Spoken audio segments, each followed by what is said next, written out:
Muchas gracias. Empiezo agradeciendo al directorio del Inter-American Institute for Democracy que ha escogido este día del 6 de agosto en que se conmemora el bicentenario de Bolivia para hacer este foro, pero sobre todo por haber invitado y logrado la participación de un grupo tan extraordinario de bolivianos que representan sin duda el contexto de esa Bolivia de la que ahora vamos a hablar. Bolivia, bicentenario, república y elecciones. Si algo queda claro de las extraordinarias presentaciones de los oradores invitados que han tocado temas específicos, es la diversidad de Bolivia. Es una diversidad étnica, es una diversidad regional, es una diversidad generacional, es una diversidad de opiniones, es una diversidad cultural, es una diversidad política.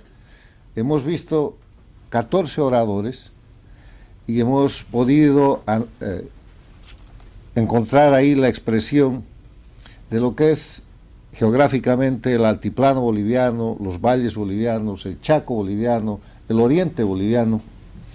Esa Bolivia que ahora ha llegado a sus 200 años, dividida por un proyecto transnacional que tiene como plan específico dividir los países, dividir los pueblos, dividir las naciones. Dividida por una cuestión que han llamado el Estado plurinacional, en que han convertido fraudulentamente el concepto pluricultural de Bolivia en el motivo para dividir la nación boliviana, para quebrar la unidad boliviana, aplicando el viejo concepto castrista desde 1959, que no es sino una copia del fascismo y del estalinismo. O sea, dividir a los pueblos de las formas que sean posibles para debilitarlos y para evitar la defensa de lo que es la nación boliviana. Y hoy día quiero hablar de eso, de la nación boliviana. La nación boliviana, que es una que está bajo ataque desde el año 2003 o antes, porque quieren destrozar esa identidad nacional que se ha logrado construir desde la guerra del Chaco.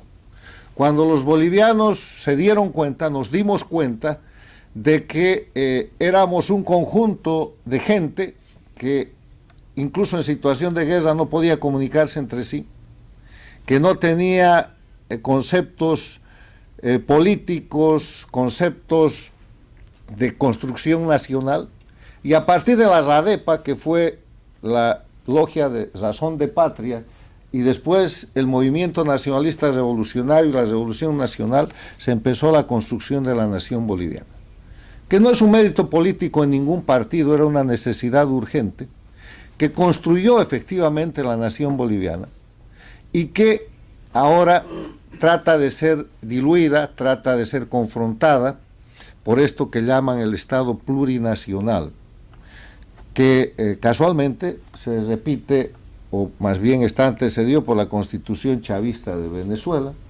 la Constitución de Correa en el Ecuador, todo el concepto castrista, el intento de reforma de constitución en Chile y la estructura de la dictadura sandinista en Nicaragua. O sea, Bolivia es uno de los países que ha caído bajo el sometimiento de la órbita transnacional del crimen organizado que, liderado por Cuba, se ha expandido durante este siglo y que ha convertido al país en esto que se ha descrito hoy día. Un país ocupado. Bolivia no es soberana, está ocupada por Cuba, Venezuela, China, Irán, Rusia, por el crimen organizado. Un país que es una dictadura y un narcoestado. No hay un solo elemento esencial de la democracia en Bolivia. Aquí se han enumerado los presos políticos, los exiliados, los perseguidos, la ausencia de Estado de Derecho, la falsedad de las elecciones, la inexistencia de libre organización política y el hecho de que los denominados poderes del Estado obedecen simplemente al dictado del centro del poder. un país que tiene crisis política, económica, social, institucional, nacional, y que camina de la pobreza. Nunca ha estado antes Bolivia en una situación de pobreza como esta, hacia la miseria. Un país que va a elecciones en pocos días, el 17 de agosto, pero que va a elegir entre los candidatos del régimen y los candidatos funcionales que también son del régimen. Porque aquí se ha presentado un candidato que no formaba parte de esa estructura, al que han eliminado con certificados de que debe $2 o más. O sea, repitiendo en Bolivia simplemente lo que hemos visto el año pasado en Venezuela, lo que hemos visto el año 2021 en Nicaragua y lo que hemos visto en la misma Bolivia el año 2020. Lo que pasa es que nos repiten, pero nos olvidamos. El año 2020 ya hubo fraude electoral en Bolivia, estaban los mismos candidatos funcionales. Estaba en determinado momento Jorge Quiroga, que se retiró, estaba la señora Áñez con su candidato a la vicepresidencia, Samuel Doria Medina, se retiraron, estaba Camacho, estaban otros candidatos, y los que no están hoy día en la cárcel están de candidatos funcionales, tratando de hacerle creer al pueblo boliviano que si ellos ganan la elección pueden cambiar las cosas. Cuando fueron quienes, junto con Evo Morales, liquidaron la República de Bolivia falsificando las normas que aquí se han explicado ampliamente en varias de las exposiciones. Pero el mensaje que yo quiero dejar hoy día, que recojo de todas las presentaciones tan importantes que van desde el tema económico, legal, constitucional, social, político, empresarial, del tema del narcotráfico, todos los ámbitos que han sido cubiertos, es que Bolivia es una nación que refleja la unidad en la diversidad, en un concepto pluricultural, no plurinacional, solo una nación, y que tiene futuro.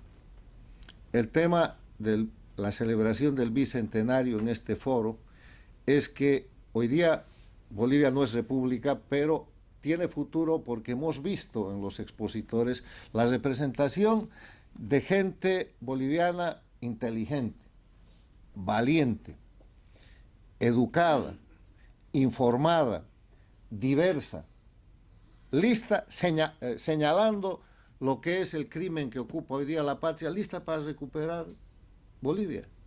Y frente a eso tenemos una situación de crisis que no tiene sino el camino de agravarse y ya están derrotados.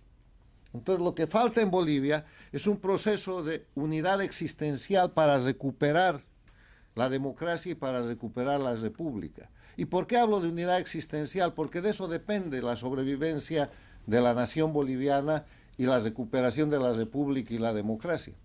No es una unidad ideológica. Aquí entre los expositores que hemos escuchado hay ideologías de todo tono.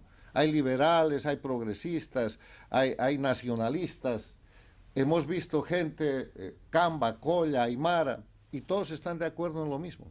Por eso la unidad es existencial en pro de la república y la democracia de Bolivia. Pero para que esa unidad sea sólida, yo propongo que se haga en función de un concepto de no impunidad. Recuperar la democracia y la república en Bolivia quiere decir unirse para que los criminales que en los aproximadamente últimos 20 años la han llevado a una situación gravísima que va a empeorar, rindan cuentas, sean sometidos a la justicia y obviamente sean objeto de la sanción que corresponde. Y para eso propongo simplemente primero anular todas las amnistías. Bolivia es un país de amnistías. Después del golpe de Estado del 2003, Carlos Mesa le firmó amnistía a Evo Morales y a todos sus cómplices. Cuando Evo Morales llegó al poder, le firmó amnistía a Carlos Mesa, a Jorge Quiroga. ¿Para qué amnistías? Todos a la justicia. Para eso hay que recuperar la separación e independencia de poderes. La segunda cosa, la burguesía de la dictadura. Durante todo este tiempo del que se ha hablado, se ha dicho que hay muchos más ricos y muchos nuevos ricos. Tienen que explicar de dónde viene esa riqueza. Si esa riqueza viene de ser cómplice de la destrucción de la República de Bolivia, pues tienen que rendir cuentas. Hay demasiados nuevos y raros ricos en Bolivia que tienen que pasar por el tubo del ojo público en materia de corrupción, enriquecimiento sin causa, daños al pueblo boliviano, alta traición a la patria, entreguismo. O sea, vamos a recuperar, porque hay con quiénes y hay con qué, la república y la democracia en Bolivia, pero lo vamos a hacer sin impunidad.